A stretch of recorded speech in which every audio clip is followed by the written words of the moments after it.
Les amis, bienvenue, j'espère que vous allez tous très bien, très content de vous retrouver pour cette nouvelle vidéo et pour un nouveau concept, un joueur à suivre par club, en l'occurrence de Première Ligue. Chaque club de Première Ligue, je vais passer en revue un peu l'effectif pour désigner le joueur qui me semble le plus intéressant à suivre cette saison. Ça peut être une question de performance sportive ou toute l'histoire qu'il y a autour de ce gars. Voilà, mes pronos complets de Première Ligue, le classement de Première Ligue, ça arrive. Je pense qu'on attendra la fin du mercato pour être fixé ou quasiment la fin du mercato pour être fixé un petit peu sur tout le monde. Je veux dire, j'ai pas du tout hâte de devoir choisir mon top 4 cette saison parce que l'APL en 2023-2024 c'est un petit peu un délire. Donc on va passer les clubs un par un, on va commencer tout en bas par Luton Town, on va pas y passer beaucoup de temps, il retourne en Première Ligue pour la première fois depuis 31 ans. Le joueur à suivre, je sais pas honnêtement, il n'y en a pas beaucoup que je connais, mais j'ai vu le petit Issa Kaboré donc qui est prêté encore une fois par Man City après l'OM, il est prêté à Luton. Peut-être garder un œil sur Elijah Adebayo en pointe dans leur système à deux attaquants, mais sinon Tai Chong, c'est pas le joueur que j'ai choisi, ça va me faire marrer de le revoir un petit peu, mais celui que j'ai choisi c'est Ross Barkley. Ça a été annoncé il y a quelques heures à peine, en provenance de Nice, donc il devait peut-être retourner à Everton, mais je crois que les fans ne voulaient pas trop. Il sera donc, je vais dire, la star, ou en tout cas le joueur avec le plus d'expérience de la Première Ligue de ce Luton Town. Sheffield United, j'ai un peu peur pour les Blades, c'est un club qui me semble en grande difficulté, non seulement ils ont cédé Sanderberg il y a quelques jours, mais en plus Iliman Ndiaye aussi, on va parler de Sanderberg du côté de Burnley. Difficile, je crois qu'ils ont de grosses difficultés économiques aussi, donc quand je regarde leur effectif, les joueurs qui m'intéressent, peut-être Yasser Laroussi, latéral gauche, qu'on connaît un petit peu. Est-ce qu'il peut percer cette année? J'ai vu qu'il y avait aussi Ryan Brewster, il est là. Bon, il est blessé pour l'instant. Il a encore que 23 ans. Sa cote a bien baissé depuis son époque où il était un des espoirs de Liverpool. À voir. Peut-être l'américain donc, qui a signé ici Austin Trusty en provenance d'Arsenal. Il a fait une très bonne année à Birmingham la saison dernière, il me semble. Ou sinon Vini Souza, peut-être, qui a été acheté 12 millions d'euros à Lommel en D2 belge. Mais il joue à l'Espagnol Barcelone la saison dernière. Je le connais pas. Il a que 24 ans. Il est brésilien. Il n'y a pas beaucoup de choix dans cette équipe. Donc ce sera mon joueur à suivre, mais vraiment sans trop de conviction pour Sheffield United, que pour l'instant je vois redescendre assez vite. Mais on verra, parce que je disais la même chose à l'époque, quand ils avaient fait leur brillante première saison, avant finalement de redescendre à l'année d'après. On verra pour Sheffield. Burnley, ça m'intéresse beaucoup plus. Le Burnley de Vincent Kompany, qui va d'ailleurs lancer la saison de Première Ligue demain soir contre Man City. Le clash des champions, champion de Première Ligue contre champion de Championship. Ils vont jouer le match d'ouverture et donc, comme on a vu, ils se sont renforcés avec l'arrivée de Sanderberg, qui avait un petit peu floppé du côté de Sheffield United. En tout cas, ça n'a pas réussi autant que ce que ça aurait pu, mais il est encore jeune, que 25 ans, il me semble, pour Sanderberg. Je pense que la Norvège va avoir besoin de lui. Si la Norvège, voilà, 25 ans, évalué à 20 millions d'euros encore sur Transfermarkt, la Norvège va avoir besoin de lui si elle veut se qualifier à l'Euro 2024. J'ai vu que c'était un petit peu compliqué. C'est une des histoires aussi de cette saison, tous ces gars qui se préparent à l'Euro ou se qualifier pour l'Euro. Donc Wes Sanderberg, ça peut être un des joueurs à suivre de ce Burnley. Anas Zaroury, ça va quand même être ma pioche pour Burnley. On l'a déjà vu un petit peu à la Coupe du Monde du côté du Maroc. On en parlait comme un des gros prospects de ce Maroc, et moi je ne l'ai pas encore beaucoup vu. Je sais pourtant qu'il est important pour Vincent Kompany. Donc ouais, Anas Zaroury sur l'aile gauche, ou sur l'aile, joueur à suivre de Burnley. Everton, on le fait un peu dans l'ordre du classement de la saison dernière. Everton qui a échappé d'un rien à la relégation, qui a fini 17ème. J'ai envie de continuer à suivre Amadou Onana sans trop de surprise. Évidemment, on ne sait pas s'il va rester de longues années encore. 21 ans, c'est un des gros talents de cette Première Ligue au milieu de terrain, un des joueurs favoris de mon pote Stan. On va continuer à suivre Amadou Onana. La belle histoire, ce serait, c'est sûr, Dele Alli, après tout ce qui s'est passé cet été, le podcast avec Gary Neville, etc. Mais il a encore quelques pépins physiques et je pense que ça va être difficile pour lui de retrouver les terrains de sitôt. Je suis pas certain aussi qu'il soit typiquement un joueur, Sean Dyche, l'entraîneur donc désormais d'Everton. En tout cas, c'est sa dernière année de contrat, donc s'il doit sortir de sa mauvaise passe, c'est maintenant. J'y crois moins, donc je vais peut-être mettre Arnaud Danjuma. Où est-ce qu'il est? Il est là. Arnaud Danjuma qui retrouve la Première Ligue. Il avait fait 2 bonnes saisons à Bournemouth, 6 mois plutôt quelconque à Tottenham. Maintenant, après Villarreal, il retourne en PL. Est-ce qu'il peut fonctionner à Everton? Je vais retenir lui, mais si Hugo Ekitike signe, on en parle pour 35 plus 5 de bonus. Apparemment, le PSG aurait accepté l'offre. Maintenant, c'est plus à Ekitike de voir s'il veut ça, ou Francfort, ou rester à Paris, je sais pas. Mais si Ekitike signe à Everton, ouais, là, ce serait mon joueur à suivre. Et en plus, je pense, voilà, il est ici. Je pense que ça pourrait bien marcher en PL. Danjuma, en attendant Ekitike. Nottingham Forest, Matt Turner qui a signé, qui va être le gardien titulaire. Ouais, il est plus vieux que ce que je pensais, 29 ans. 2-3 qui sont intéressants. Parmi tous ces gars-là, peut-être celui qui m'intéresse le plus, c'est Anthony Elanga, qui pour le coup a signé, a été transféré, transfert sec définitif, quasiment 20 millions d'euros. Le peu que j'en avais vu à United à l'époque, voilà, en plus international suédois, etc., le peu que j'en avais vu, c'était relativement intéressant. Est-ce qu'il peut percer à Nottingham Forest dans les échelons inférieurs ou dans un club un peu inférieur, seconde partie de tableau de Première Ligue, qui va se battre pour le maintien? Pas le contexte le plus facile, mais ouais, peut-être Anthony Elanga pour Nottingham Forest. Et du côté de Bournemouth, Dango Ouattara, qui avait été signé à Lorient aussi au mercato hivernal où Lorient avait été bien déplumé, perdait Ouattara et Mofi. Ouais, Ahmed Traoré comme Dango Ouattara qui n'ont pas tant joué que ça. J'ai envie d'en voir plus sur une saison complète. Ces deux gars-là, c'est un peu pour moi l'histoire de Bournemouth cette saison. Est-ce qu'ils peuvent se mettre au niveau PL et faire passer un cap à cette équipe? Mais du coup, en vrai, je vais dire Justin Kluivert ici, parce que lui, il a vraiment été acheté et il a été baladé un petit peu partout depuis son départ de la Roma. Il a été prêté, du coup, il aura fait les 5 championnats majeurs après l'Ajax, Roma, Valence, Nice, Leipzig, pas exactement dans le bon ordre, et désormais Bournemouth en PL. Est-ce que ça peut être son moment? Kluivert, je vais dire Ahmed Traoré, et donc Dango Ouattara. Quelques pépites offensives du côté de Bournemouth. West Ham maintenant. Alors West Ham, ils ont perdu beaucoup de monde, c'est quand même le gros truc. Ça vient d'arriver. Edson Alvarez, ça vient d'arriver il y a quelques minutes avant que je tourne. Donc ils ont perdu Declan Rice, ils ont perdu Scamacca, qui finalement aura fait qu'un an, qui aurait été un petit flop. Ils l'ont vendu un peu moins cher que ce qu'ils l'avaient acheté. Et ils vont peut-être perdre Lucas Paqueta. Peut-être Lucas Paqueta à Man City. C'est une des rumeurs là des derniers jours. J'avais personne vraiment à suivre à West Ham parce que c'est pas le club qui m'intéresse le plus. Ils ont perdu beaucoup de monde. Ils ont aucun joueur de moins de 23 ans. Et ils n'avaient aucun transfert confirmé avant quelques heures, même s'il y a des grosses rumeurs, notamment Ward-Prowse. Je pense que ça va se faire dans les prochains jours. Et Maguire aussi. En vrai, j'ai envie de dire Maguire à West Ham, c'est peut-être le jour à suivre, mais comme il n'y a qu'une recrue officialisée pour l'instant, et pour le coup, il m'intéresse vraiment. Pour le coup, ça peut être un bon remplacement à Declan Rice. Il était très bon à l'Ajax. Edson Alvarez, je vais dire lui. Mais en vrai, Harry Maguire là, qui est très proche. Entre Edson Alvarez et Maguire. Du côté des Wolves, alors les Wolves, c'est assez terrible, mais c'est un club qui m'intéressait beaucoup à une époque. Beaucoup moins maintenant. Lopetegui a démissionné en plus. Il a été remplacé par Martin O'Neill il y a quelques jours. Ils ont perdu du monde sur ce mercato estival. Ruben Neves, là, qui est parti à Al Hilal. Nat Collins, Connor Cody. Adama Traoré, qui est sans club aussi. Mais bon, ils ont quand même recruté Matheus Cunha, 50 millions d'euros mercato hivernal dernier. Alors, les 50 millions, ils les payent là. C'est pour ça que c'est inclus dans cette colonne. Mais c'était, je pense, un prêt à l'époque qui se transforme en un transfert aujourd'hui. Ça n'a rien donné pour l'instant. Donc, ouais, forcément, c'est un joueur à suivre. J'ai toujours envie de garder un œil sur Pedro Neto, bien sûr. Aussi peut-être, est-ce que ça peut enfin être la saison de Ryan Aït-Nouri? On verra. Moi j'aime toujours Daniel Podence quand ça fonctionne, mais je vais dire Matheus Cunha, il a été acheté tellement cher. En plus, désormais avec le départ de Raúl Jiménez, la pointe lui appartient, peut-être une association avec Fabio Silva, il y a Hee-chan Hwang aussi. Il y a quelques avant-centres, Sacha Kalajic, mais Matheus Cunha à suivre forcément pour le gros montant qui a été dépensé. Chelsea qui a fini 12e de PL, qui est une des grosses histoires de la saison prochaine, ils doivent se rattraper, et là il y en a beaucoup. Je pense que j'ai commencé à penser à cette vidéo en pensant à Chelsea. Je pourrais en citer facile une dizaine. Mais Nicolas Jackson, ce que j'ai vu en pré-saison, la pointe devrait lui appartenir, c'est absolument fascinant.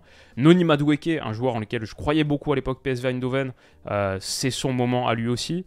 Je suis hyper déçu forcément pour Christopher Nkunku. Apparemment, c'est plus que quelques semaines. Voilà, minimum 1er novembre, il va rater une bonne partie de la première moitié de saison. C'est très décevant forcément, sinon lui il aurait été très haut sur la liste. Il y a les petits anglais aussi, Lewis Hall, le latéral gauche, on a Levi Colwill qui revient de Brighton, ça m'intéresse beaucoup, surtout s'il y a une défense à 3 qui est utilisée. Ian Madsen aussi, il y a Enzo Fernandez qui doit montrer qu'il vaut 120 millions d'euros aussi. Il y a tellement tout à construire du côté de Chelsea avec Pochettino. Je veux dire, il y a Reece James qui a pris le brassard de capitaine avec le départ de César Azpilicueta, grosse saison pour lui, et Malo Gusto qui va essayer de se battre pour sa place face au nouveau capitaine, pas évident. Chukwuemeka, Andrei Santos. J'ai envie de suivre tout le monde, mais mon choix, ce sera Mykhailo Mudryk, parce que lui, je crois vraiment en lui. Je pense qu'avec une saison complète, en faisant la pré-saison depuis le début, ce qu'on a vu de la pré-saison, déjà, quand il est arrivé à l'hiver dernier, je me disais, il peut avoir un impact, mais très difficile de s'imposer dans ce Chelsea. Collectivement, il n'y avait rien qui fonctionnait. Je pense qu'avec une structure performante, Mudryk, dans sa position préférentielle, il peut faire tellement de dégâts en Première Ligue, je le vois tellement adapté à la Première Ligue, et lui, si je faisais demain une vidéo 10 joueurs à suivre, tout championnat confondu, il y serait. Donc Mudryk, mon gars à suivre suivre pour Chelsea. Je pense très très gros talent et j'ai envie de le voir percer. J'espère. Mudryk qui fait des dégâts sur l'aile gauche à Chelsea, c'est ce que j'espère voir saison prochaine. Crystal Palace juste devant, alors Olysée s'il reste, même s'il a une petite blessure pour l'instant, on verra quand il revient, Olysée s'il reste évidemment, il y a toujours Eberechi Eze aussi, il y a toujours du monde à Crystal Palace, mais celui qui m'inspire peut-être le plus, Marc Guéhi, parce qu'il a bien percé la saison dernière, ça lui a permis de rejoindre la sélection anglaise sur la trêve internationale de juin, et l'Euro 2024 arrive dans un an. Donc cette année, ça va aussi être, je pense qu'il y a vraiment un coup à jouer pour Marc Guéhi dans la charnière centrale anglaise, au moins pour faire partie de la liste. Et cette année, c'est aussi ça, cette saison, c'est aussi ça. Qui peut se mêler à la course pour le grand tournoi européen? Il n'y a pas que l'Euro aussi, il y a Copa América, il y a Cannes. C'est une grande année de compétition internationale. Et ouais, peut-être la trajectoire de Marc Guéhi, peut-être dans 10 mois, on le retrouve titulaire en quart de finale, demi-finale d'Euro, à voir. Mais s'il continue à bien performer, ça peut être une option. Bon, Fulham du coup, qui a fait une bonne saison la saison dernière, qui a 2-3 gars intéressants. Il y a toujours Issa Diop, il y a Tim Ream, dont on se souvient bien à la Coupe du Monde. On a parlé un peu lui. Terence Kongolo, ça fait super longtemps que je n'avais pas entendu ce nom. Ça me rappelle une partie Football Manager de l'époque. Je vois que Kenny Tété a conservé une bonne cote, voire l'a améliorée. Et devant Kevin Babou sur ce poste de latéral droit, à l'époque en plus, Babou il était annoncé comme un gros crack. Il y a encore Willian, il y a Ivan Cavaleiro, à l'époque je l'aimais bien à Monaco. Je crois qu'on l'avait vu pas longtemps à Monaco, genre 6 mois, 1 an. Même sur des matchs de pré-saison, il me semble, j'avais bien kiffé. Mitrovic, Raúl Jiménez, Carlos Vinicius, des options en pointe. Mais du coup, le joueur que je vais retenir, c'est Calvin Bassey, qui a été acheté assez cher. À une époque, qui était très bien coté à l'Ajax. Il n'a pas exactement franchi ce palier supplémentaire, mais en Première Ligue, il a vraiment une belle opportunité de se montrer. Et Fulham a lâché quasiment 25 millions sur lui. Donc allez, Calvin Bassey, l'international nigérian, ce sera mon choix pour Fulham. Et pour Brentford, alors, faut que ce soit l'année de Damsgaard à un moment donné. Malheureusement, il n'a pas beaucoup joué la saison dernière. Il avait tellement crevé l'écran à l'Euro 2021. On pensait que Damsgaard et Brentford, c'était le match parfait. On connaît la qualité du scouting, du coaching de ce club, super structure sportive.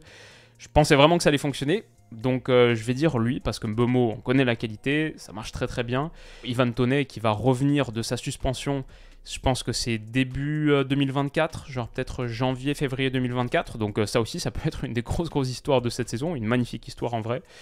Mais peut-être Kevin Schade, qui a été acheté 25 millions d'euros, un jeune ailier allemand de 21 ans. En plus de Fribourg, Brentford se trompe rarement sur le recrutement et je le connais pas. Donc je vais dire lui. Mais quand même, je garde un petit œil sur Mikkel Damsgaard parce que j'aimerais vraiment que ça marche. On verra pour Damsgaard, mais voilà pour Brentford. Et Tottenham du coup. Tottenham en général très intéressant je pense cette saison. Apparemment, Kane, avec le Bayern, c'est fait. Tottenham aurait accepté l'offre du Bayern. Ça vient de tomber il y a quelques heures, juste avant que je m'enregistre. Donc, bon, saison hyper intéressante pour Tottenham. Avec un nouveau coach, Postecoglou. Ça a bien marché contre le Barça avant d'encaisser tous ses buts en fin de match. Mais dans l'ensemble, on voit une équipe qui est assez convaincante dans l'utilisation du ballon. Assez hypée par le Postecoglou Ball, le Anguille Ball. On verra si ce sera suffisant pour accrocher un top 4, voire un top 6, tellement la Première Ligue est compétitive cette année. Mais quand je regarde les recrues, Maddison, Mickey Van de Ven, ça c'est vraiment important pour la défense centrale de Tottenham qui a été son gros point faible la saison dernière, de très loin, encore sur certains matchs on le voit. Eric d'ailleurs c'est compliqué, Davinson Sanchez c'est compliqué, mais peut-être si tu repasses à 2 avec juste Romero Van de Ven, je sais pas, à voir. Udogie aussi ça m'intéresse, qui va désormais jouer vraiment à Tottenham, je pense que ce sera mieux que Reguilón. Avec Pedro Porro, ça peut commencer à ressembler à une ligne de 4 sympa. Jet Spence aussi, il y a vraiment beaucoup de monde, mais je pense que quand je vois James Maddison en plus, James Maddison qui a été pris à Leicester, Manor Solomon aussi, beaucoup de belles recrues. Je pense que mon choix final, ce ne sera pas une recrue, ce sera une recrue de l'année dernière qui va désormais avoir vraiment l'opportunité de se montrer dans un meilleur système, peut-être dans une équipe qui marche un petit peu mieux, où il a plus les clés du jeu, plus offensive aussi, c'est Yves Bissouma, qui je pense est un très gros talent, qu'il avait montré à Brighton, ça peut commencer à faire un milieu hyper sympa avec Højbjerg, avec Bentancur, si tu ajoutes 2-3 gars en plus. Et on n'a même pas parlé aussi de Guglielmo Vicario aussi, qui va remplacer Hugo Lloris. Ça peut être un truc très intéressant du côté de Tottenham. Mais ouais, une des équipes à suivre. Je pense aussi, si je devais faire la vidéo demain, 10 équipes à suivre, tout championnat confondu, Tottenham, parce qu'en plus, ils doivent tellement se racheter, ils ont tellement de choses à rattraper. Et avec le départ de Kane, si ça se confirme, ce sera intéressant à voir. Aston Villa qui a super bien fini la saison dernière, ils ont fini 7ème à 1 point de l'Europe, remontée fantastique. Le petit Jacob Ramsey au milieu, là, seulement 22 ans, qui a vraiment percé, ça peut être cool. Mais clairement, le choix, il est très très facile. Du côté d'Aston Villa, c'est Moussa Diaby, qui est arrivé pour 55 millions d'euros. C'est l'achat record du club. C'est l'heure de connaître la lumière de la Première Ligue pour lui. C'est le championnat qui peut vraiment te transformer en superstar. Et Moussa Diaby, j'ai envie de voir ce qu'il a dans le ventre à 24 ans. Voilà, Moussa Diaby, ça peut vraiment être son année en PL. Donc ce sera intéressant à suivre. On va voir des éléments de réponse dès les premières journées. Franchement, il y a des bons joueurs à toutes les lignes. Il y a Bouba Kamara aussi dont on n'a pas parlé. Douglas Luiz. Ils ont un beau milieu de terrain. Attention Aston Villa, quand on parle de cette bataille pour le top 6, eux ils y seront. Ils seront dans cette course. Ils étaient qu'à 1 point finalement de la 6ème place l'année dernière. Donc ouais, Aston Villa. Attention à Aston Villa. Et à Brighton aussi. Brighton qui a vraiment confirmé, disons, tous les espoirs qu'on place en eux depuis plusieurs saisons en réalisant la meilleure saison de l'histoire du club en Première Ligue, je pense, en finissant 6ème.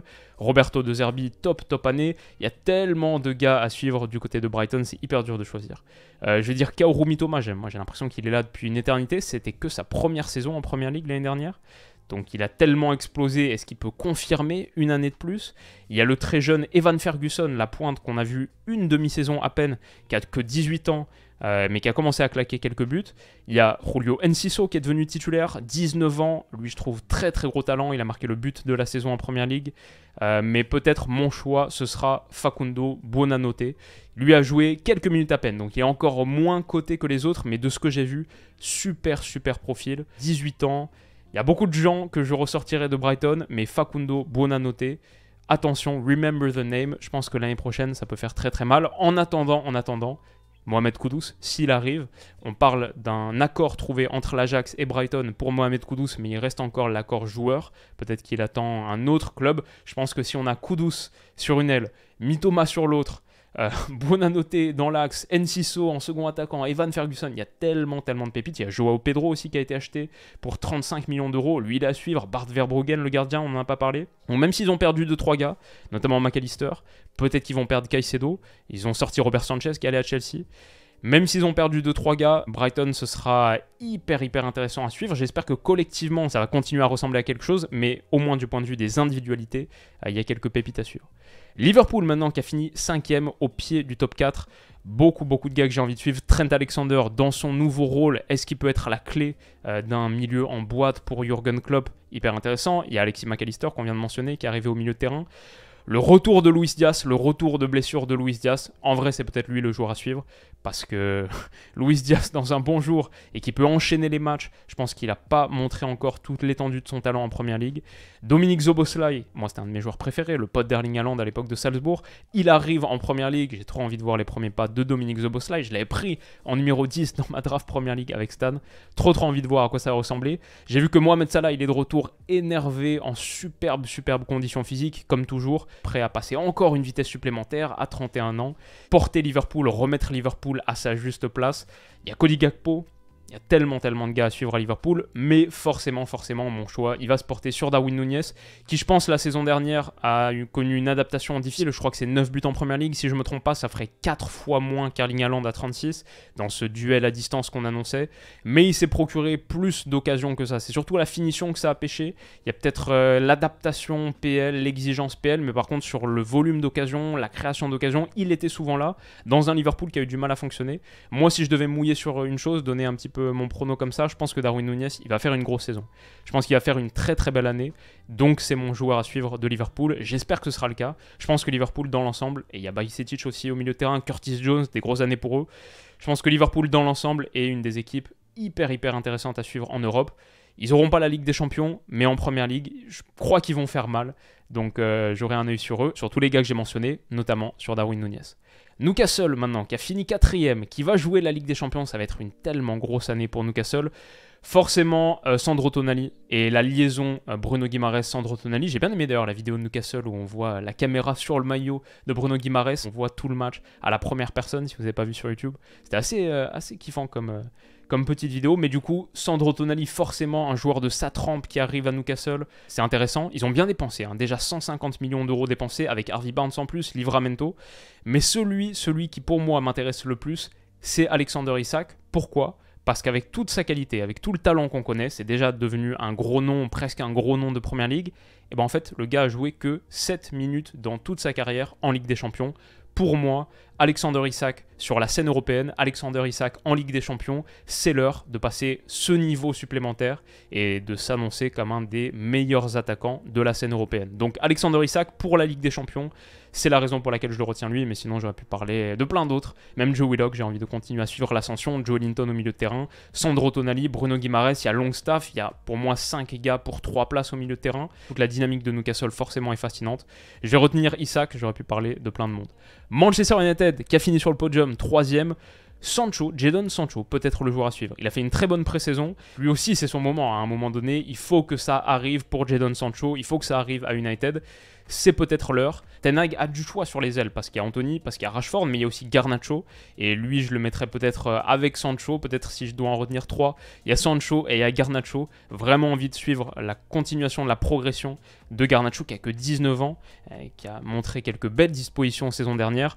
Mais clairement, le joueur à suivre du côté d'United, c'est évidemment Rasmus Højlund. C'est évidemment Rasmus Højlund qui va être la pointe, titulaire, qui pourtant est arrivé blessé et qui va rater les premières journées de Première Ligue.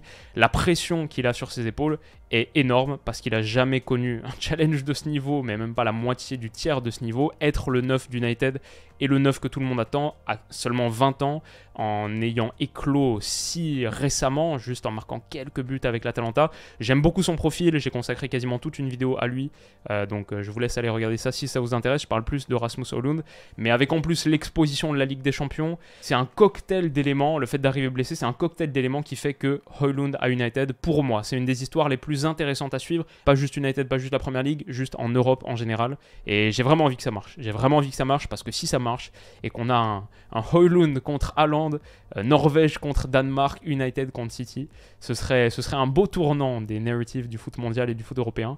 Je pense que ça va être difficile parce que le contexte n'est pas facile, mais c'est ce que je lui souhaite. Et on n'a même pas parlé de Mount, d'Onana qui sont aussi, qui concentrent aussi beaucoup d'intérêt.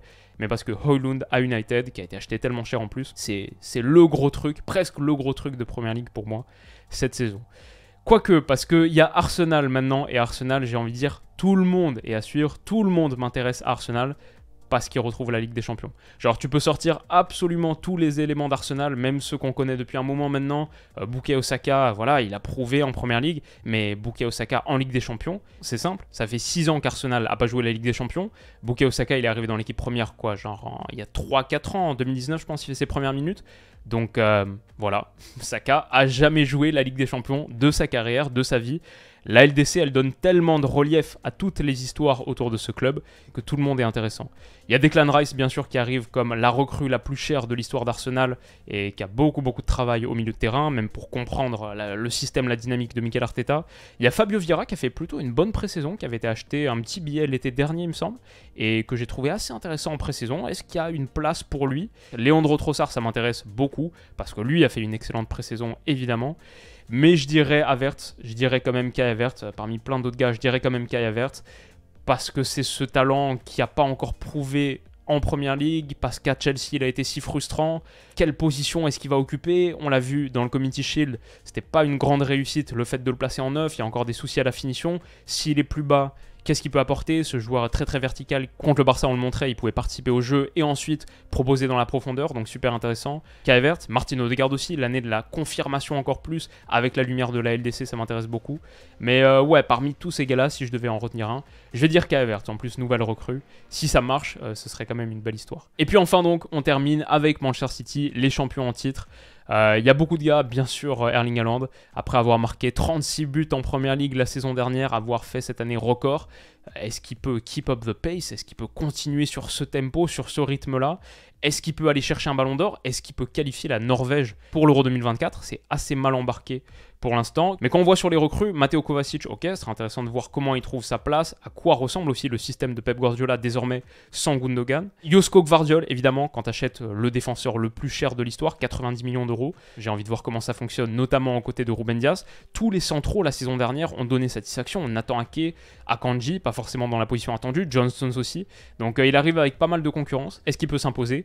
Mais pour moi, peut-être que l'histoire la plus intéressante, et j'aurais pu parler de Cole Palmer. J'aurais pu parler de Cole Palmer parce que son petit but au Community Shield, en général, il y a peut-être un rôle à jouer avec les départs de Mahrez, de Gundogan dans l'animation de ce City-là. Mais le joueur que je vais mentionner, justement, notamment par rapport à ses départs, c'est Phil Foden, dont on a vu tellement de choses, tellement de moments brillants, qui est ce joueur extrêmement talentueux, mais peut-être qu'il n'a jamais encore connu sa saison pleine, où il met absolument tout le monde d'accord, et où il finit la saison et où on se dit, ah ouais, lui il est top 2, voire top 1 des meilleurs joueurs de City cette saison.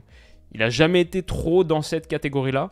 Et l'année dernière, quand je vois la saison qu'a eu Jack Grealish sur cette aile gauche dans le 3-4-2-1, dans le 3-2-4-1, l'année de la rédemption pour Grealish après une saison ratée, est-ce que ça pourrait être l'année de Foden, la saison de Foden, désormais avec un petit peu plus de place, avec un petit peu plus de continuité, peut-être plus de minutes?